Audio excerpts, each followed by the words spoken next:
Now, an Emeritus Newsbrief, I'm Lynn Houston. A potentially record month for the number of job discrimination lawsuits at the Equal Employment Opportunity Commission. Evictions due to foreclosures slowing in many states because of potentially fraudulent paperwork from lenders. Several major product recalls. Federal officials catch bogus medical bills sent to Medicare and Medicaid. But first, the exploding ranks of those without health insurance.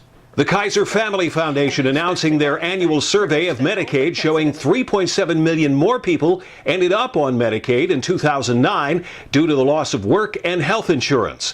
That's an 8.2% increase over 2008. And states face a potential funding disaster if Congress doesn't extend more help to pay the bills. Current extended federal payments for state Medicaid funds run out at the end of June 2011. More on the story on the Emeritus News Insurance page.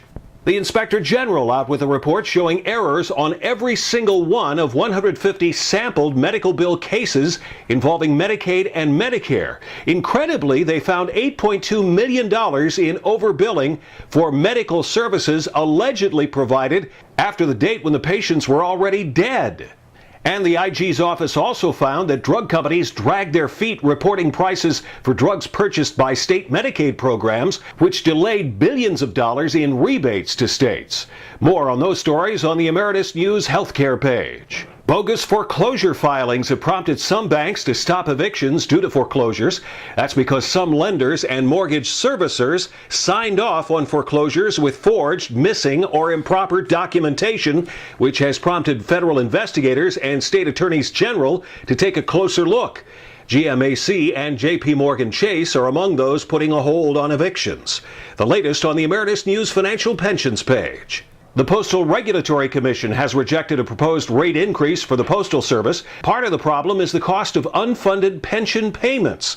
The Postal Service lost $7.7 billion so far this year. More on the Emeritus News National World page. A number of product recalls to report. First, BMW recalling 198,000 BMW and Rolls-Royce models due to potential leaks in the brake systems. See the specifics on the Emeritus News Consumer page. Also on the Emeritus News Consumer page, Fisher-Price recalling nearly 10 million toys, including tricycles with protruding ignition keys, which can injure children. The company also recalling some models of high chairs, wheelie stands, and play rampways. Again, all of the specifics on the latest recalls on the Consumer page. And more than 60 lawsuits and case settlements in September in what could be a record month for the Equal Employment Opportunity Commission, including a $2.97 million settlement for 21 workers with Republic Disposal of Nevada. Now, the EEOC claims all of the workers were over the age of 40 and were fired or forced out due to their age, with the younger replacement workers not held to the same performance standards as the fired employees.